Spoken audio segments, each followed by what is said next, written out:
Bullet ಕೊಟ್ಟಿದ್ದಾರೆ, ಅದು ಒಂದು ವೆಲಾಸಿಟಿ ವಿ ನಲ್ಲಿ ಮೂವ್ ಆಗ್ತಾ ಇದೆ. ಸೊ ಈ ಬಾಲ್ ಅನ್ನೋದೇನಿದೆ ರೆಸ್ಟ್ ಅಲ್ಲಿ ಇದೆ at on the pole of height 5 meters ಅಂತ ಕೊಟ್ಟಿದ್ದಾರೆ. ಸೊ ಈ ಬುಲೆಟ್ ಅನ್ನೋದೇನಿದೆ ಬಾಲ್ ಜೊತೆ ಕೊಲಿಷನ್ ಮಾಡಾದ್ಮೇಲೆ ಈ ಬಾಲ್ ಕೂಡ ಬೀಳುತ್ತೆ ಮತ್ತೆ ಈ ಬುಲೆಟ್ ಕೂಡ ಬೀಳುತ್ತೆ. ಸೊ ಬಾಲ್ ಅನ್ನೋದು 20 ಮೀಟರ್ ಡಿಸ್ಟೆನ್ಸ್ ಅಲ್ಲಿ ಬೀಳುತ್ತೆ, ಬುಲೆಟ್ 100 ಮೀಟರ್ ಡಿಸ್ಟೆನ್ಸ್ ಅಲ್ಲಿ ಬೀಳುತ್ತೆ with respect to this pole. So ನಾವು ಇವಾಗ ವೆಲಾಸಿಟಿ ಆಫ್ ಬುಲೆಟ್ ಎಷ್ಟು ಅನ್ನೋದನ್ನ ಫೈಂಡ್ ಔಟ್ ಮಾಡಬೇಕು. ಸೊ ಅದನ್ನು ಫೈಂಡ್ ಔಟ್ ಮಾಡೋದಕ್ಕೆ ನಾವು ಫಸ್ಟ್ ವರ್ಟಿಕಲ್ ಈ ಮೋಷನ್ ಯಾವ ತರ ಇದೆ ಅಂತ ಅನಲೈಸ್ ಮಾಡೋಣ. So S is equals to mu t plus half at square. So vertical motion ನೋಡೋದಾದ್ರೆ acceleration is due to gravity, ಮತ್ತೆ ಇನಿಷಿಯಲ್ ವರ್ಟಿಕಲ್ ವೆಲಾಸಿಟಿ ಅನ್ನೋದೇನಿದೆ ಬುಲೆಟ್ಗೂ 0 ಇದೆ ಮತ್ತೆ ಬಾಲ್ಗೂ 0 ಇದೆ. ಸೊ ಇದನ್ನು ನಾವು 0 ಅಂತ ಬರ್ಕೊಬೋದು. So time is equals to ಈ ಡಿಸ್ಟೆನ್ಸ್ ವರ್ಟಿಕಲ್ ಡಿಸ್ಟೆನ್ಸು h ಅಂತ ಇದೆ. ಸೊ ಇದನ್ನು ನಾವು ರೀಪ್ಲೇಸ್ ಮಾಡಿ ಬರೋದ್ರೆ 2h/g ಅಂತ ಬರುತ್ತೆ.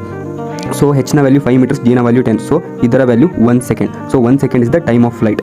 ಸೊ ಇವಾಗ ನಾವು ಇದ್ರ ವೆಲಾಸಿಟಿ ಫೈಂಡ್ ಔಟ್ ಮಾಡಬೇಕು. ಸೊ ನಾವು ಹಾರಿಜಾಂಟಲ್ ಇದ್ರ ಡೈರೆಕ್ಷನ್ ಅಲ್ಲಿ ಕನ್ಸರ್ವೇಷನ್ ಆಫ್ ಮೊಮೆಂಟಮ್ನ ಅಪ್ಲೈ ಮಾಡೋಣ. So therefore mass of bullet into velocity of bullet plus mass of ball into initial velocity of ball is equals to mass of bullet into final velocity of bullet plus mass of ball into final velocity of ball. So initially velocity ಇದ್ರೂ 0 ಇರುತ್ತೆ ಬಾಲ್ದು, so ಇದು 0 ಆಗುತ್ತೆ. So ಇದರ mass 0.01 kg into velocity of bullet, initially ಅದ್ರ velocity v ಅಂತ ಇರುತ್ತೆ, is equals to mass of bullet 0.01 kg into velocity of bullet. So 100 meter distance cover ಮಾಡಿದೆ 1 ಸೆಕೆಂಡಲ್ಲಿ. ಸೊ ದೇರ್ಫೋರ್ ಅದ್ರ ವೆಲಾಸಿಟಿ 100 ಮೀಟರ್ ಪರ್ ಸೆಕೆಂಡ್ ಅಂತ ಇರುತ್ತೆ.